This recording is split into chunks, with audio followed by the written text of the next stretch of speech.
Shalom semuanya, apa kabar nih? Semoga selalu dalam keadaan baik dan diberkati. Di video aku kali ini, aku akan menjawab beberapa pertanyaan dari teman-teman di Instagram. Kebetulan beberapa hari yang lalu aku udah open Q&A di Instagram aku. Ini dia Instagramnya, kalau kalian belum follow jangan lupa follow. Banyak banget pertanyaan-pertanyaan yang udah berhasil aku tampung nih dan siap aku jawab.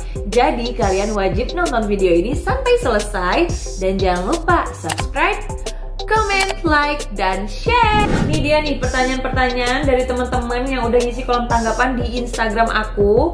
Dan kali ini aku bakalan jawabin pertanyaannya satu-satu. Stay tune!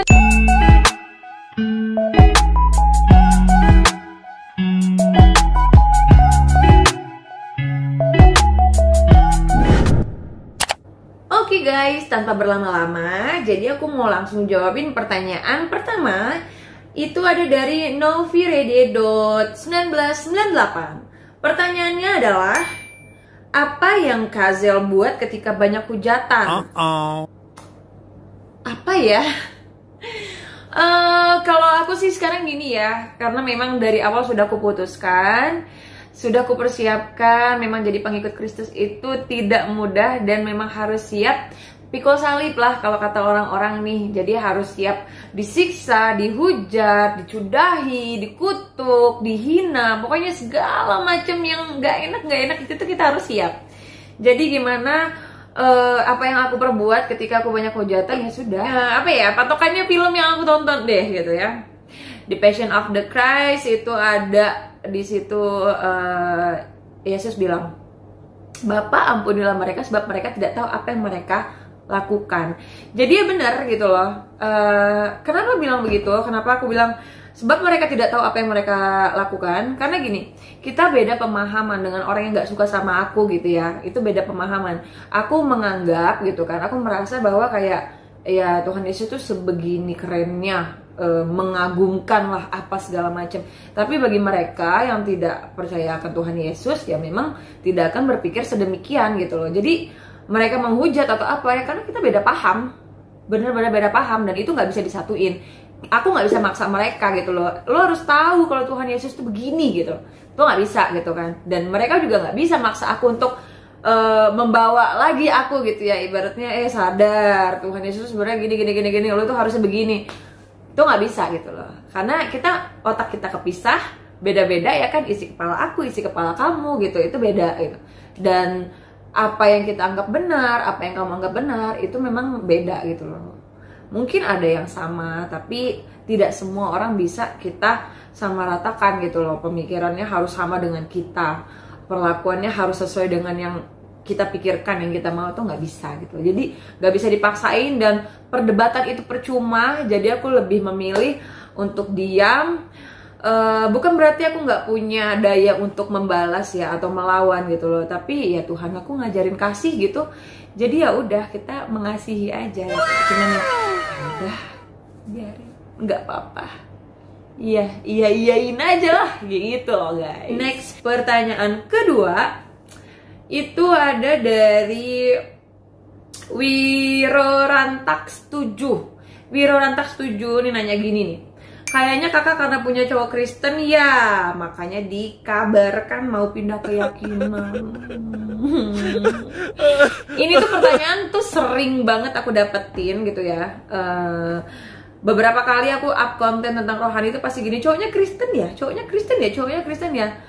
Ya gini loh guys, kalaupun memang mungkin saat ini atau kedepannya aku punya pasangan orang Kristen gitu ya, yang agamanya Kristen, ya wajar dong, karena kan aku sekarang sudah percaya Tuhan Yesus. Pastinya aku mencari yang seiman gitu kan, yang sama-sama percaya dan takut akan Tuhan Yesus gitu loh. Jadi nggak mungkin gitu loh aku cari pasangan yang muslim gitu. Jadi ini suka salah paham sih orang gitu loh, karena mungkin dia nggak tahu ya gitu loh, gimana perjalanan aku dari awal aku tertarik untuk mengenal Yesus sampai dengan saat ini. Mungkin apa ya, kedepannya nanti aku bakal punya pasangan yang agamanya Kristen gitu ya kan. Jadi berpikirnya gitu gara-gara pacarnya Kristen nih, gara-gara mainnya sama orang-orang Kristen nih gitu loh. Tapi sebelumnya di video pertama aku yang aku mulai ngebahas Q&A yang pertama itu aku udah pernah jelasin bahwa sebelum ini aku tuh nggak punya teman deket yang agamanya Kristen ya, temen deket aku tuh Muslim semua gitu. Tapi karena memang aku sedang ingin mencari tahu, mendalami tentang Kristus gitu. Jadi pastinya aku mencari komunitas, aku mencari teman, aku mencari pacar pun yang Kristen gitu teman-teman semua. Mudah-mudahan cukup menjawab ya. Jadi tidak meresahkan lagi nih, jangan bawa-bawa pasangan nih gitu loh. Karena memang aku pure benar-benar ini datangnya tuh dari hati gitu loh, bukan karena siapa-siapa. Lanjut ya, pertanyaan ketiga. Kan menurut Alkitab nggak boleh menikah lagi kalau bukan karena pasangan meninggal. Kakak gimana? Nah iya bener, kalau di dalam Kristen itu kan tidak diperbolehkan menikah lagi kalau bukan karena pasangan meninggal. Setahu aku ya, maaf kalau misalnya aku salah.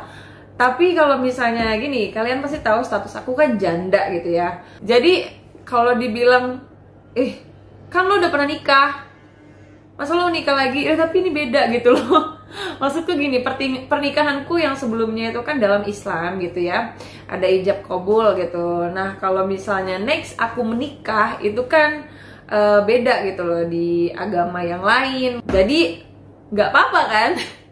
Atau memang nggak boleh nih? Aku nggak paham sih gitu loh. Cuman setahu aku sih ya nggak apa-apa gitu loh. Next ya, pertanyaan selanjutnya dari Dikisberry _ bertanya, Shalom Nurul. Ini tahu nih nama asli aku. Shalom Nurul, Tuhan Yesus berkati. Bagaimana perasaan kamu saat ini saat Tuhan Yesus sudah mulai ada untuk kamu? Kalau ditanya soal perasaan aku saat ini, sebelumnya juga aku udah pernah bilang sih, kalau sekarang tuh aku menjadi pribadi yang lebih tenang, aku menjadi pribadi yang lebih damai, aku menjadi pribadi yang lebih lebih bisa mengasihi, lebih bersemangat pastinya gitu loh. Karena aku merasa kayak setiap aku punya masalah pun gitu ya, even aku sudah mulai percaya Tuhan Yesus dan aku ternyata masih ada masalah-masalah, karena namanya masalah itu kan ya pasti ada lah gitu ya. Nggak mungkin hidup seseorang tuh lempeng-lempeng aja kan guys. Tapi puji Tuhan, karena aku percaya Tuhan Yesus, aku merasa lebih damai aja gitu. Aku merasa kayak ya semua masalah tuh it's easy lah gitu loh. Asal kita percaya Tuhan Yesus, itu semua akan ketolong lah gitu. Jadi aku gak pernah ngeraguin tuh kuasanya Tuhan untuk memperbaiki, memulihkan dan memelihara aku gitu loh dalam hidup aku gitu teman-teman semua. Pertanyaan selanjutnya, ada pertanyaan dari wijaya.gunawan.92. Nih pertanyaannya, apa yang menjadi pengharapan dalam hidup Kakak Zela setelah menjadi pengikut Kristus? Pengharapannya yang pastinya bisa menjadi pribadi yang semakin baik lagi, semakin dicintai banyak orang, semakin memberkati banyak orang. Aku nggak ngerti sih gimana caranya memberkati banyak orang.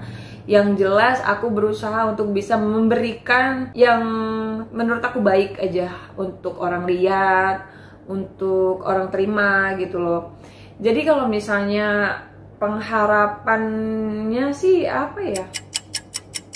intinya jadi orang yang lebih baik gitu loh. Karena aku nggak mau lagi jadi orang yang emosian, yang suka putus asa dan lain-lain gitu loh. Aku kepengennya terus tumbuh dalam iman Kristusku. Pertanyaan selanjutnya dari Ranojo_CCS. Gimana tanggapan keluarganya kalau Mbak memilih Yesus sebagai juru selamat? Tanggapan keluarga gimana ya? Puji Tuhan nih. Aku mau bilang makasih juga ke teman-teman, barangkali waktu itu sempat ada yang nonton TikTok aku ya, dan juga nonton video aku yang sebelumnya gitu. Aku minta bantu didoakan dari teman-teman semua supaya Tuhan melunakkan hati keluargaku untuk bisa ikhlas menerima aku mengambil jalan yang aku pilih saat ini gitu loh. Memang aku tidak tahu persis ya apakah mereka benar-benar bisa terima atau tidak gitu. Tapi kalau dibahas tentang tanggapan, memang nggak mau gitu loh, nggak mengizinkan gitu loh. Tapi karena memang mungkin aku bersikeras, mereka pun tahu itu gitu. Pelan-pelan aku sempat dapat respon dari kakakku, ya terserah deh gitu loh. Nggak ngerti nih terserahnya itu terima atau pasrah atau bodo amat. Aku nggak tahu, tapi semoga itu positif ya teman-teman semua gitu loh. Kita harus percaya, kita harus terimakan proses. Jadi kita nggak bisa memaksakan semua hal itu seperti apa yang kita inginkan gitu loh. Jadi kakakku sempat ada bilang ya udah terserah deh lu gitu loh, kayak yang penting jadi orang lebih baik. Sekali lagi aku bilang makasih buat teman-teman yang udah bantu doain aku untuk kiranya keluarga aku dilunakkan hatinya untuk bisa terima aku mengambil jalan yang aku pilih saat ini. Pertanyaan selanjutnya ada dari Ira_Debruir. Susah-susah banget ya namanya, sumpah deh. Pertanyaannya, pernah nggak mengalami pengalaman spiritual yang mempengaruhi kepribadian? Kalau iya seperti apa? Kalau menurut aku sih semua perjalanan ya dalam aku mengenal Tuhan Yesus itu adalah pengalaman spiritual gitu loh. Gitu. Jadi semenjak aku memang percaya tentang mukjizat, itu memang benar terjadi gitu loh. Kalau ditanya seperti apa, banyak lah. Next aku bakal bikin video ya, apa-apa aja yang menurut aku itu adalah sebuah mukjizat dari Tuhan yang diturunkan buat aku, yang bikin aku merasa bahwa ya memang Tuhan itu nyata, memang Tuhan itu selalu mendengar, selalu mengerti, Tuhan itu pelihara aku, Tuhan itu kasihi aku, Tuhan itu sayang sama aku. Aku nggak ngerti gimana lagi harus ngedeskripsiin gimana baiknya Tuhan ke aku. Pertanyaan selanjutnya ada dari David.Setiawan97. Umur berapa kak kalau boleh tahu dan beneran janda? Emangnya apa cuma konten? Ini 2021 ya, umur aku tuh 27 tahun guys. Aku memang beneran janda.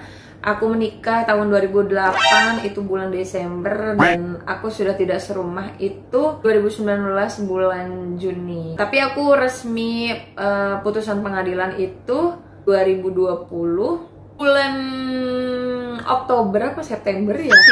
Aku agak lupa guys, belum ngecek lagi akte cerainya. Next ya, pertanyaan dari Farhan 1696. Masih pernah sholat selama ini kak? Salam toleransi. Aku terus terang aja, aku udah nggak pernah sholat. Sudah dari kapan ya? Lupa. Lebaran. Aku terakhir kali sholat itu aku inget waktu masih bulan puasa kemarin. Karena kan disuruh ibu kan sholat gitu, ya udah aku sholat. Lanjut dari Jacqueline Katzia 86. Kriteria pria idamannya Kak Zela yang seperti apa sih? Ini di DM aku juga ada yang nanya nih, dan sempat juga aku up video di TikTok ya untuk pertanyaan yang sama kayak gini. Tipe cowoknya seperti apa? Yang pastinya seiman, mapan, bisa membimbing aku dalam Tuhan dan mau dibimbing, bertanggung jawab, setia, apa ya? Pokoknya kayak tanggung jawab, setia, dan segala kebaikan lainnya tuh menurut aku kalau dia sayang sama Tuhan itu nggak perlu dideskripsiin lagi sih, karena pasti bakalan setia, karena dia pasti ngeladanin Tuhan, ya kan? Pokoknya yang terbaik, yang sepadan, biar tidak saling menyakiti, menjatuhkan, dan lain-lain. Tapi bisa saling mengasihi, menghargai, menyayangi, memenuhi, apalagi ya, membantu, saling berkorban, saling memperjuangkan. Amin. Apa-apa lah ya kalau misalnya kita punya kriteria gitu loh. Tapi kan balik lagi kita harus sadar gitu loh, apa yang Tuhan kasih kita harus terima dan kita harus syukuri gitu. Gini, aku kan bisa dibilang aku hard worker nih. Jadi aku nggak mau punya pasangan yang pemalas. Tanggung jawab kita ke depan tuh banyak banget gitu loh. Kita pacaran, kita menikah, kita punya anak, kita menikahkan anak, kita punya cucung segala macem gitu ya kan. Itu jadi aku harus punya pasangan yang sama-sama pekerja keras. Intinya sepadan sih ya. Pertanyaan selanjutnya ini ada dari atrium.beta. Cuma mau nanya aja, suka hewan dan tanaman nggak? Kalau ada waktu libur sukanya kemana? Aku kalau tanaman kurang suka sih gitu loh. Sampai usia aku 27 tahun aku nggak pernah gitu kayak merawat tanaman. Kayak Tapi kalau suka hewan, aku suka kucing karena kebetulan aku dulu punya kucing. Aku pelihara kucing dari dia masih baby gitu loh, masih 3 bulan sampai dia sudah besar gitu, sudah mau 2 tahun waktu itu sama aku ya. Tapi hilang teman-teman, sedih banget sih dulu. Kalau ada waktu libur sukanya kemana? Aku sih kalau libur kemana aja ya. Aku tuh orangnya nggak neko-neko kalau liburan guys, karena emang suka jalan. Jadi ibaratnya ke tempat yang deket-deket juga nggak masalah. Yang penting kalau nggak hijau biru, hijau pegunungan, gitu ya. Pokoknya yang rimbun atau biru, lautan, pantai atau apalah gitu. Tapi aku takut hitam. Gimana tuh?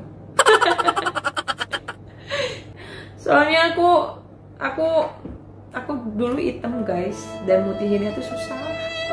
Jadi kayak sayang aja gitu kalau misalnya sampai hitam lagi. Pertanyaan selanjutnya ada dari Ferry SMJTK, Ferry Simanjuntak nih kayaknya nih ya namanya ya. Seandainya nanti suatu saat sudah dibaptis, apakah Kak Zela mau menjadi pelayan di gereja? Apapun kata Tuhan, aku sih mau aja.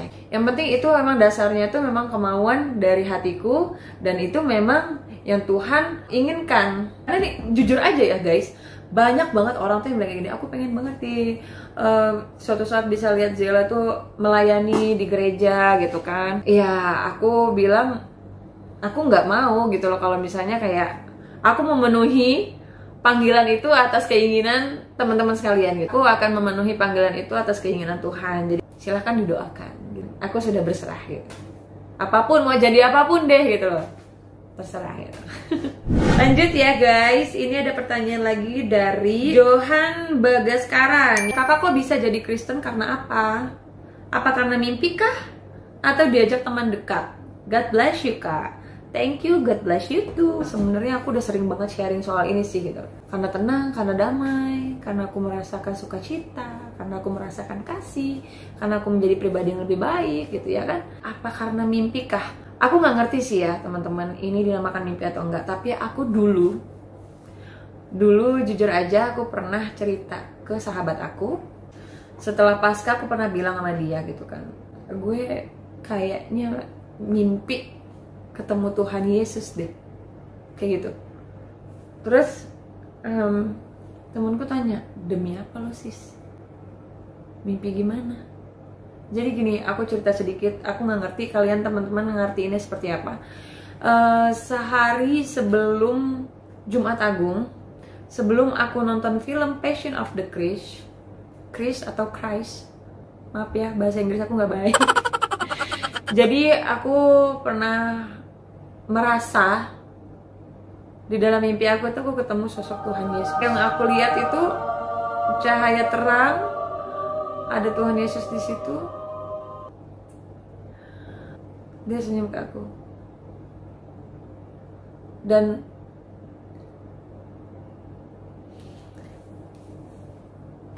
tangannya bolong. Saat itu aku nggak ngerti, aku nggak tahu apa gitu. Tapi kalian pernah dengar gak istilahnya kayak deja vu gitu loh, yang kalian baru melihat sesuatu terus baru keinget kayak gue pernah ngeliat ini deh. Nah jadi aku sadarnya ketika aku sudah nonton film Passion of the Christ. Di akhir film ada part dimana Tuhan Yesus yang apa ya, kayak bangkit gitu lah ya, sesudah kematiannya. Terus dia kayak dalam goa, ada cahaya terang, tangannya bolong itu. Bukan kalau kalian nonton di ending filmnya itu kayak gitu. Pas aku nonton itu, aku langsung kayak loading gitu langsung. Gue kayak pernah ngeliat ini ya, kapan ya? Aku nggak ngerti gitu loh. Itu dinamakan aku mimpi ketemu Tuhan Yesus atau enggak. Semenjak dari aku nonton film itu, aku benar-benar merasa makin kuat ketertarikan aku untuk benar-benar belajar, tahu, mengenal apa itu tentang Kristus. Tapi ya aku nggak ngerti itu dimimpiin atau gimana gitu. Bukan karena mimpinya mungkin ya, tapi karena aku merasakan benar-benar gimana penyertaan Tuhan dalam hidup aku. Nah next ya, pertanyaan selanjutnya ada dari Cita 07. Ayat Alkitab yang paling kamu suka? Ada di bio Instagram aku nih. Itu ayat yang paling aku suka teman-teman, karena itu ajaran tentang kasih. Damai banget. Aku dulu punya banyak musuh, aku punya banyak orang yang gak suka. Tapi kalau ingat ayat itu langsung kayak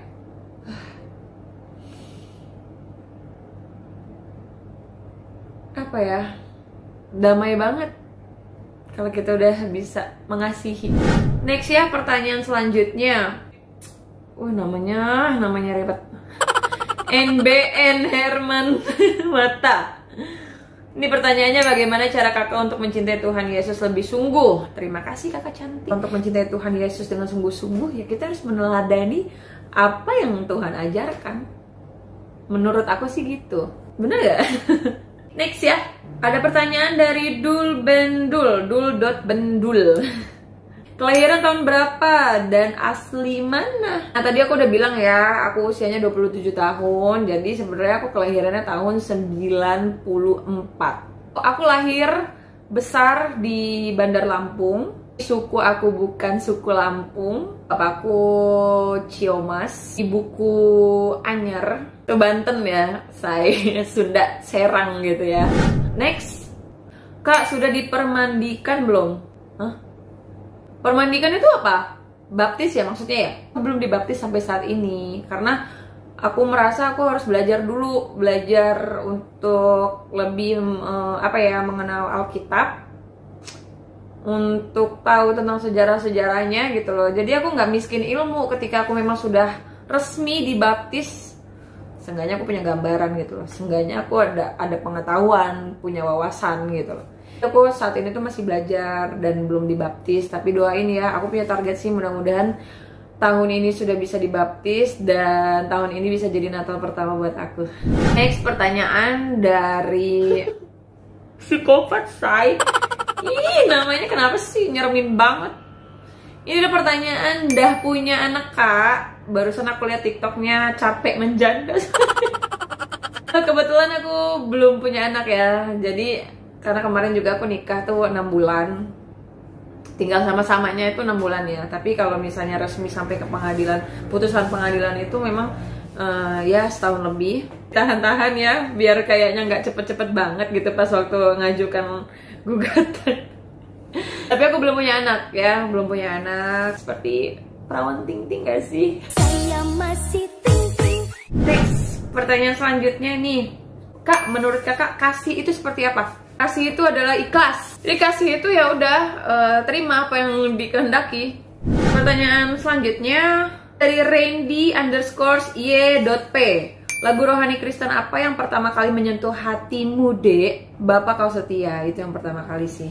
Di akhir lagunya ada khotbah bilang kalimat, memang sulit, tapi tidak mustahil. Nah itu bener-bener aku ingat sampai sekarang dan aku merasa terberkati. Aku merasa dari kalimat itu aku merasa punya pengharapan baru gitu loh. Karena memang sebelumnya aku jujur aja aku ada problem.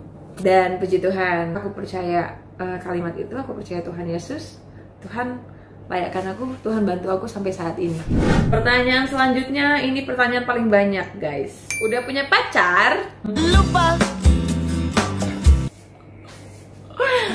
Belum. Gak apa-apa, lagi disiapin. Pasti Tuhan siapin yang terbaik buat aku. Doain ya.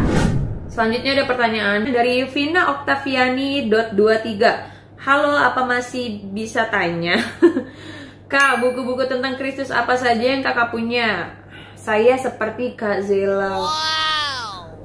Puji Tuhan Yesus. Aku ada beberapa buku nih. Ini dulu ya. Yang lain tuh belum aku buka guys. Ini aku main jujur-jujuran aja. Kemarin pun dikasih sama Abi Saifuddin Ibrahim. Luar biasa, aku bisa terhubung langsung dengan beliau dan istri. Ada 6 buku beliau. Tapi memang belum sempat aku baca. Untuk membaca itu kan aku memang harus satu-satu dan harus bener-bener dalam situasi yang tenang. Nah ini buku aku beli, kalau nggak salah sih ini habis lebaran deh aku beli. Buku kelihatan nggak ya? Mengenal Kristus, Gloria Copeland. Terus aku ada banyak buku lainnya. Ini 3 buku pertama yang aku punya. Mengenal Kristus, terus Tuhan menyelesaikan masalah-masalah Anda, terus juga ada Berjalan di Dalam Kehendak Allah. Nih, masih segel kan? Belum aku baca, aku agak malas-malas baca sih. Dan ini adalah buku-buku dari Abi Saifuddin Ibrahim. Wah, luar biasa, beliau kirimkan aku ada 6 buku nih. 6 kan? Bener nggak? Apa aku salah hitung? Nih, ada 6 buku, masih rapi. Tapi aku bakal baca dan aku tertarik banget yang ini. Dari covernya aku udah tertarik banget. Hatiku terpikat mengikuti Yesus. Jiwaku terpanggil membela dan mendampingi pejuang pengikut Kristus. Ini adalah bukunya Ibu Sarah Ayu Ibrahim. Aku tertarik pengen baca ini duluan. Aku sempet dengar segelintir gitu loh tentang Abi gitu. Kalau misalnya Abi tuh sempat di penjara gitu loh. Dan kebetulan nih ya, Abi Saifuddin Ibrahim ini juga itu memang agama sebelumnya itu Islam gitu. Puji Tuhan aku bisa terhubung langsung dengan beliau. Sempat telepon juga gitu ya, sempat ada sharing gitu yang beliau semangatin aku gitu loh. Terus dan memang luar biasa ya, sangat hangat orangnya gitu loh. Beliau dan istri luar biasa gitu loh. Pertanyaan selanjutnya ada dari winastia.f. Pertanyaannya, gimana cara kakak tetap bersyukur walaupun kadang situasi tidak baik? Ya udah, ingat terus Tuhan. Pasti kita bersyukur. Karena gini, kalau misalnya kita percaya Tuhan ya, situasi terburuk apapun itu, kalau kita percaya ya udah ini kehendak Tuhan. Karena gini loh, terkadang itu tuh bukan situasi yang buruk sebenarnya. Tapi memang kita sulit nerima hal yang buruk gitu loh. Tapi kalau misalnya kamu positive thinking ya, berpikir bahwa kejadian itu adalah cara Tuhan menyelamatkan kita. Karena Tuhan tuh nggak bakalan kasih yang buruk-buruk guys. Percaya deh, Tuhan tuh nggak bakalan kasih yang buruk-buruk. Jadi misalnya nih ya, contoh kamu ditipu orang. Ini aku aja deh yang ngalamin ya. Aku ditipu orang, habis uang jutaan, puluhan juta, bahkan ratusan juta. Mungkin kalau misalkan aku nggak mengalami itu, aku tidak jadi aku yang sekarang, gitu loh. Aku tidak kenal Tuhan, aku tidak kenal kasih, aku tidak merasakan apa itu penyertaan Tuhan, aku tidak merasakan bagaimana kuasa Tuhan, kebaikan Tuhan, pemulihan dari Tuhan, gitu loh. Jadi terkadang kita memang menganggapnya itu kayak ya susah banget ya hidup gue, sulit banget ya, gini banget ya. Tapi coba kalau kamu positive thinking, pasti itu sebenarnya baik buat kamu, gitu loh. Jadi kalaupun memang kamu lagi ngerasa sulit, bisa jadi karena Tuhan pengen kamu tuh sadar bahwa kamu adalah orang seperti ini, kamu kemarin telah melakukan salah yang begini, jangan lagi anakku, gitu loh maksudnya. Terus dari situ kamu bakal belajar berproses, dan ketika kamu sudah berhasil berproses, kamu bakal menjadi orang baru yang pastinya lebih baik. Jadi kita lihat akhirnya kamu akan lebih baik, walaupun sebelumnya kamu punya situasi yang buruk atau tidak baik. Nah, itu dia pertanyaan terakhir. Ada beberapa pertanyaan, tapi itu pertanyaannya sama, mirip-mirip gitu, jadi nggak perlu aku jawab lah ya. Dan mudah-mudahan nih teman-teman semua yang nonton video ini sampai akhir cukup puas untuk mendengar jawaban dari aku.